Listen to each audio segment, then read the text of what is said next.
Lúcia, quando que começou assim o seu interesse por plantas? Olha, eu vou te falar que vem de herança, né? A avó da minha mãe gostava de planta, a minha avó gostava de planta, a minha mãe gostava de planta, minha mãe chama Rosinha. E eu gosto de planta também. Então, a gente vivendo essa herança, essa boa herança que a gente recebe dos nossos pais, no meio do jardim, no meio das plantas, com os animais, né? Trazendo toda a natureza para perto da gente, naturalmente surgiu isso de mim. Eu estava saindo da faculdade, fiz uma faculdade de psicologia, não me adaptei à faculdade e busquei um curso e descobri o paisagismo.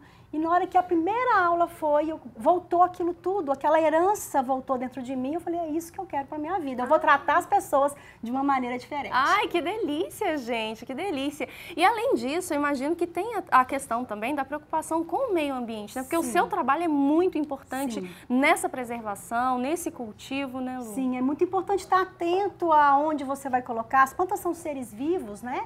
As plantas precisam de estarem vivas, precisam de estar crescendo, se desenvolvendo, né? Os jardins, trazer a flora nossa, expor a nossa flora, né? Sim. Isso é muito importante. Então, é uma missão, eu acho, a gente poder cuidar da casa da pessoa, né? Cuidar do jardim, cuidar da cidade e, de uma maneira, cuidar do ambiente terra, né? A gente vem com uma missão muito importante de preservar e cuidar da natureza. E essa preocupação com o meio ambiente já é algo que vem sendo alertado, gente, ó, há muitos anos. O cuidado com a casa comum, uma expressão muito utilizada pelo Papa Francisco, né, em sua encíclica Laudato Si, representa realmente um chamado urgente, urgentíssimo, à responsabilidade ecológica e social de todos nós, os habitantes do planeta Terra, né, Rafa?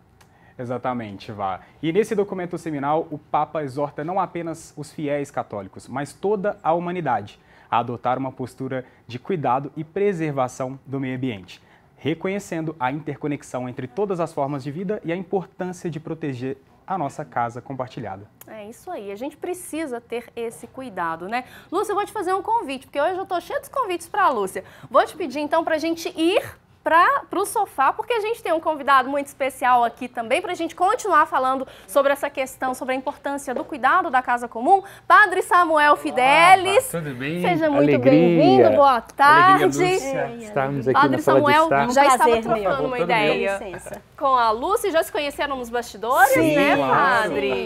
Estava aqui admirando a fala sua com ela, a troca, estou aprendendo muito.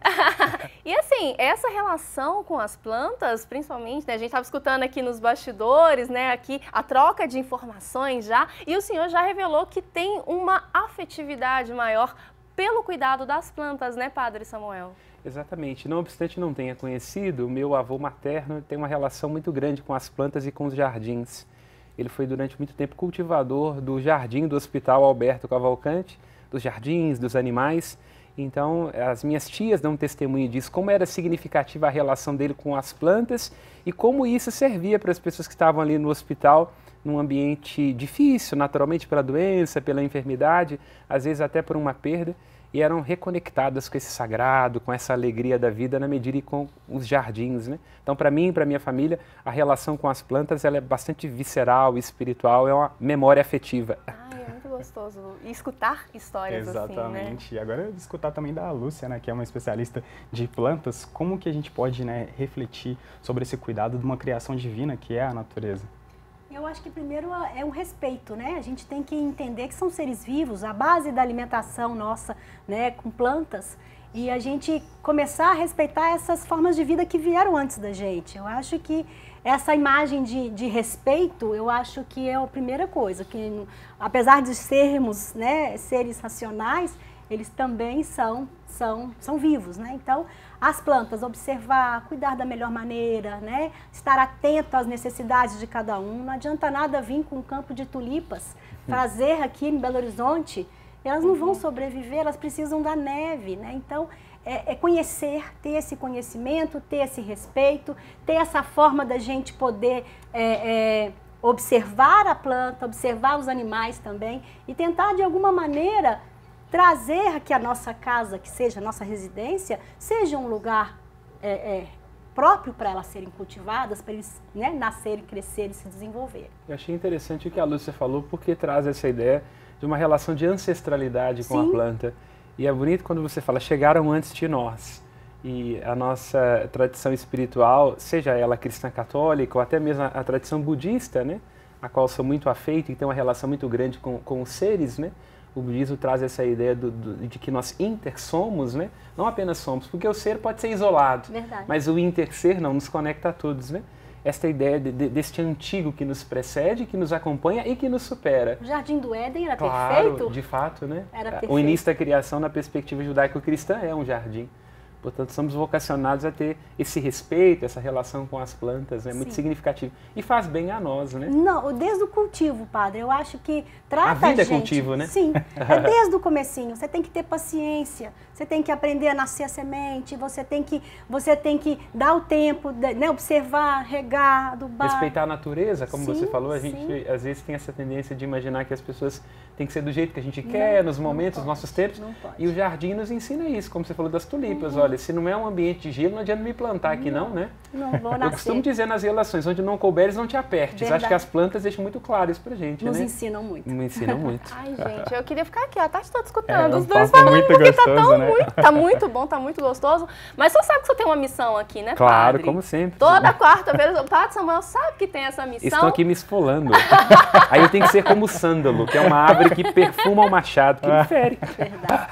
Meu Deus, olha que bonito. Rafa, chegou a hora do quê? Chegou a hora daquele momento especial do programa que damos voz ao pessoal de casa para esclarecer suas dúvidas e curiosidades com o Senhor. Bom, é a hora do nosso quadro Padre Nosso.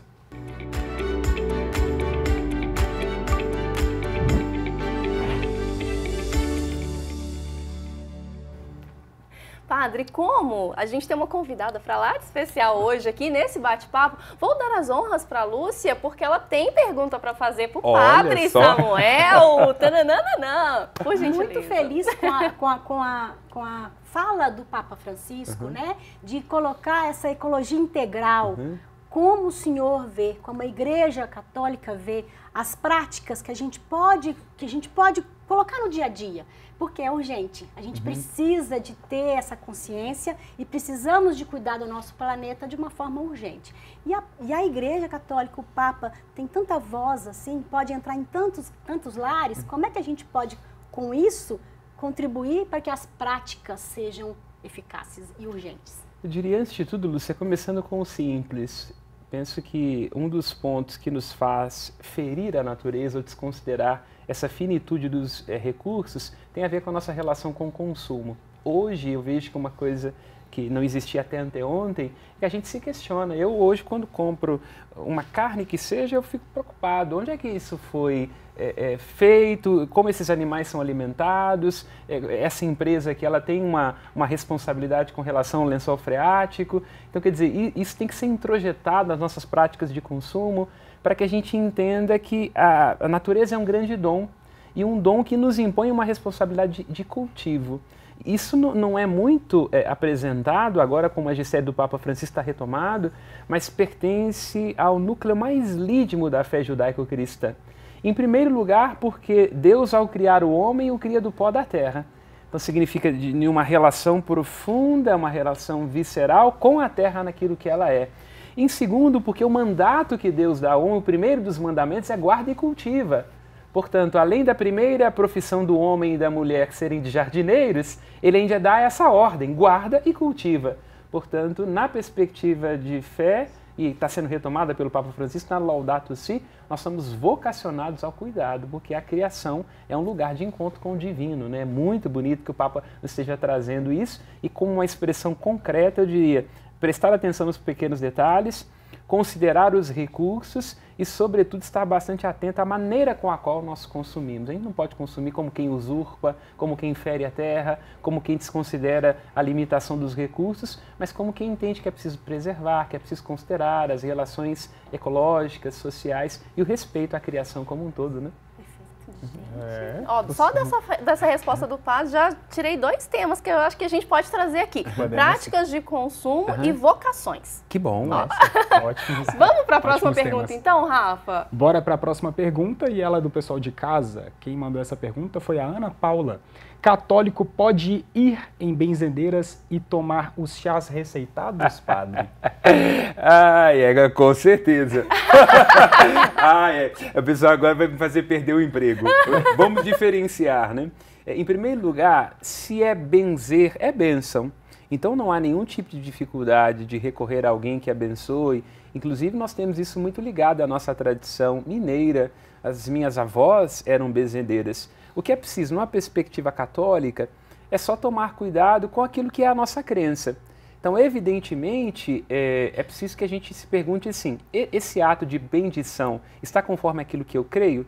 Porque se não estiver conforme aquilo que eu creio, aí pode gerar algum tipo de dificuldade com relação à doutrina, o que não legitima nenhuma prática de exclusão ou de violência. Não se trata do fato de que nós vamos dizer que quem tem outra prática, outra fé, outra crença, está errado, embora nós não comunguemos no sentido pleno. Agora, evidentemente, o ato de abençoar, de invocar uma bênção, ele é sempre muito positivo, né? E com relação aos chás, não há problema nenhum, né?